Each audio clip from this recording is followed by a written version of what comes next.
This is Straight Talk with Atlanta native Greg Fann, the Preacher Man, and his sidekick Shannon Jones. Frank discussions of issues affecting the ATL, Fulton County, the state of Georgia, the nation, and around the world. And now, here they are, live and in living color, the team of Jones and Fann, the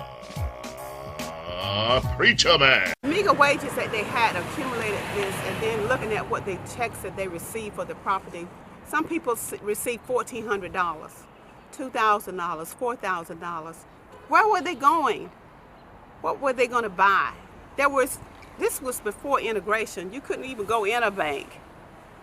They did business with loan companies then, but it was no way that with their wages that they made, that they were going to be able to get a loan to even purchase a house. So there were a lot of anguish and a lot of people trying to determine where they were going to go. Well, by that time, it was the University of Georgia responsibility to get us out of the community. So what they did was they closed out, it wasn't but 3 streets, but they closed out entrances to the community. The bulldozers started up at 12 o'clock at night.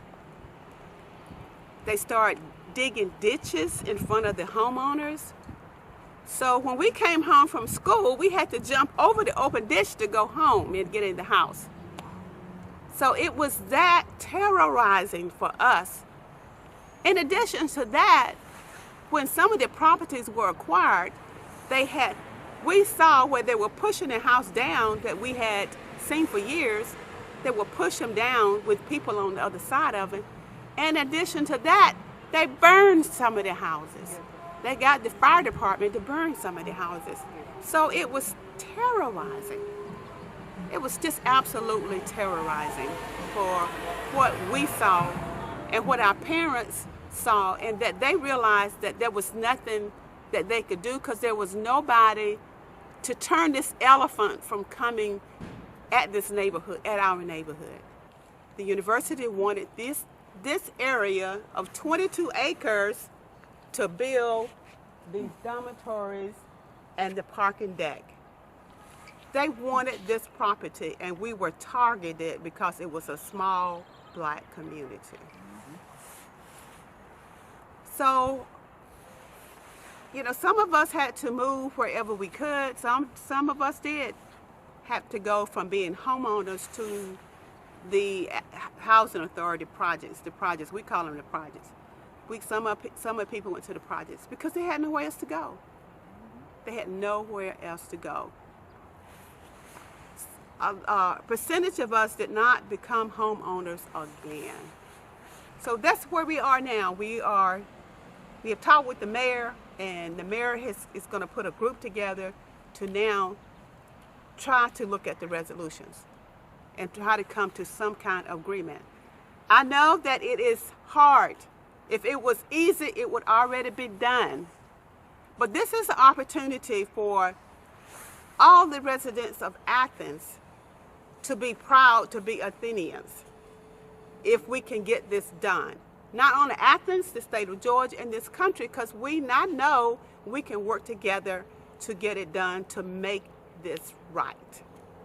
Well, how would you feel one day you come home, your parents tell you, we got to move out of our house. But one day you go home and tell your children, we got to go because somebody else wants it. It hurts right now. I've had a lot of emotional things happen to me. But this one thing that'll make water come to my eyes, and you know what? I don't cry easily. I don't. But when it's hurt you to your core, and you see that you're fighting for your father, your mother, and yourself, sister and brother, 3 of them gone, you know you got to do right. I'm not asking you to do anything wrong. I love you. I love the university. I love the city of Athens. Been here all my life. But you got to do right. It reduces the number and severity of crashes. I just want everybody to know that I didn't have a choice of my sex, my race, my parents, or where I was born. But I was born in Leonardtown, so that's why I'm standing here today. tonight. I was born to Abe and Laura Thomas, 439 South Finley, and then moved to 141 Peabody Street. I tell my story through pain and gratitude. I saw what happened in Leonardtown. I saw my parents and my neighbors, the hurt that went through them when urban renewal and the University of Georgia, I'm going to say, took the property with little money to give to them. Some of us had nowhere to go.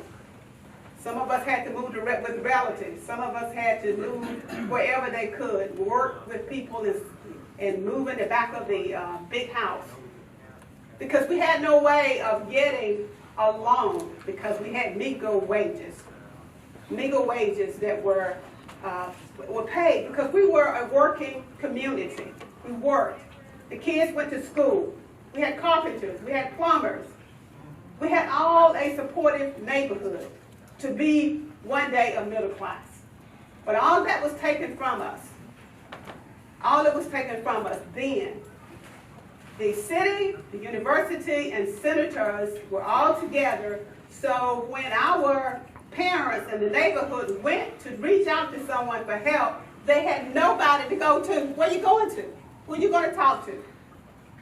They had nobody to go to. So they were kicked out. We bring it to our city council and mayor. Thank you, Mayor, for putting a team together to work on this. Thank you. Because when I tell people that you are doing this, when I go to meetings, they know that something is going to happen. So thank you. We are willing for change. We are willing to move. We are willing to work together to make something happen.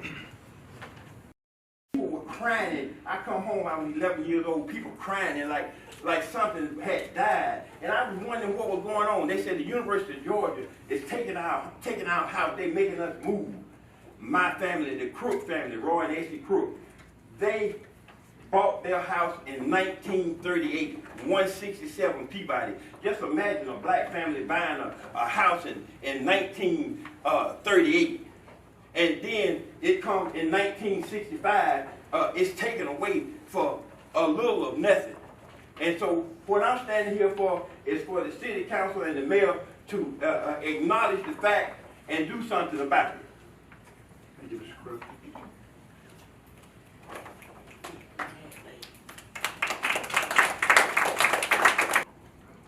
And to quote Geneva, we're not going anywhere. We have sat down with many of you to go through this resolution that all of you have seen. Some of you support it. I want to thank Mariah Parker, Melissa Link, especially Melissa, because she was the first person who told me that there were rumblings of a neighborhood. And there were no rumblings. This was a place that was completely decimated.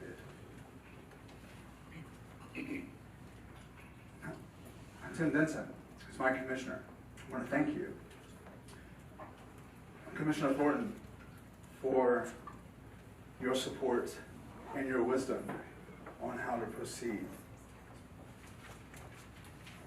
We spoke with you, Mayor Gertz, last Wednesday. And I want to tell the public what I told you. Last year, when we were organizing for the Coalition for Recognition and Redress for Baldwin Hall, I approached you to sign the letter that would be sent to the president. And you told me that you would not sign it because you needed to take care of your house first. Well, Leonardtown is in your house because your predecessors took it from all of the residents, unilaterally used the power of the city and the state through UGA, the University System of Georgia, and the federal government. It is not just what you owe to them. It is what you are obligated to do as a human being. You told us that you would help us to set up a team to actually put the resolution at work. I want you to honor that, because we will hold you accountable, because you are not accountable to the university or to the federal government. You are accountable to us, your citizens, who are standing in this room. Please, no, you must support Lynn and Town in this resolution. Thank you. Thank you, Mr. Carter.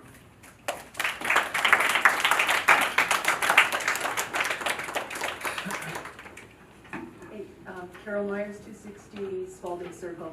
I'm speaking. Greg Fann, the preacher man, with Brother James Grooms and Black History Facts, right here on Straight Talk. This is Minnie M. Gettings. She was the first black female postmaster ever in this country. She attended school in Lexington and Indianola, Mississippi, and later graduated from Fisk University at age 19.